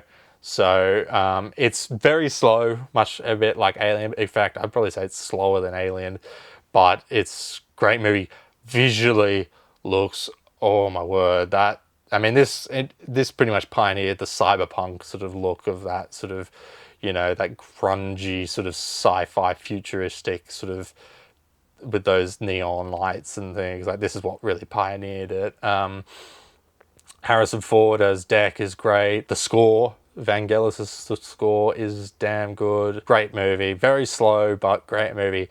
I haven't actually watched Blade Runner 2049 yet, but I do need to get that because people regard it is as good, if not better, than the original. So I need to check that. Out sometime. Close Encounters of the Third Kind. This one was also really hard to get because I remember I was kicking myself because I'd watched it for the first time again, say 2 years ago. And I remember seeing it on JB Hi-Fi, and I was like, I'll get it, but I'll get it a bit later down the line. And then about a week later, it was removed from the store. So I think it went out of print, and so I was absolutely kicking myself. So basically, I waited and waited until finally I saw it on eBay for a good price. So I picked it up. So yeah, Close Encounters. It's damn great. It's a phenomenal movie. Just like pioneer Spielberg at the top of this game. I think this was after Jaws. I think, yeah. So, but yeah, just a visually expansive movie. Just the visuals are phenomenal. The story is pretty damn good. I think all the stuff with the government stuff is great. The stuff with Richard Dreyfuss's character is compelling, but morally it's a bit iffy because it's like the end of the movie, he pretty much goes nuts and basically just drives his family away, and there's not really any consequence for that. Like, he never gets any comeuppance for just basically driving his family away. He never feels bad for it or anything. So it's a little bit iffy there, but I think it's still very compelling and stuff, and especially with the girl who's trying to find her son who gets abducted, leading to that really damn good third act up in the mountain where the ship, as you can see here, landing on the planet, and the humans and the aliens communicate through both the ringtone and the wave, and it's just so awesome and just so very optimistic. It feels very much like Star Trek, where it's like, these aliens aren't here to conquer or anything. They're just curious to see what humanity is and see what it's like, and it's just a beautiful, beautiful movie. So yeah, Close Encounters, an absolute classic and damn good. And then we have what I call the Cornetto Trilogy, as most people would say, even though this just is a 3-pack with all 3 movies in it. But personally, I put it here because Cornetto Trilogy C. So yeah, the Cornetto Trilogy, absolutely fantastic. Edgar Wright, Simon Pegg, Nick Frost, a fantastic team. You've got some stellar films here, some very pure English films right here. So first off, Shaun of the Dead, a fantastic parody movie. Well, it's not even really, it's a satire, but it's just a damn good movie as well. Just a really, really funny, really quotable, just a really fun sort of zombie movie with a great comedy. Hot Fuzz is personally my favorite. It's just such a damn good movie, just so fun to watch. I think Hot Fuzz is definitely in my is definitely in my top 10 movies of all time. I think it is just so rewatchable. And the thing about this movie, and as well a lot of Edgar Wright's best movies, is how rewatchable they are, where you rewatch them and things and jokes that are set up are actually paid off later. So it's always cool to see that. And it's just so quotable, from things like Simon Skinner. I'm Simon Skinner. And she tripped and fell on her own shears. She tripped and fell on her own shears. Ow! Just like absolutely insanely quotable. Just so funny. And then The World's End, which is personally is still great, but it's the weakest of these two. I think it's just Hot Fuzz and Shaun of the Dead are just so damn good, but World's End is still great. Just this story about this guy who just wants to relive his high school experiences with his mates and go on a pub crawl. Meanwhile, as the title suggests, the world's ending, being taken over by plastic robots. So it's just a really damn good time. And just personally, I think The World's End is probably perfect to watch if you're in like your mid-20s, because it feels so relatable with Gary and the others just going around on a pub crawl. So yeah, World's End is damn great.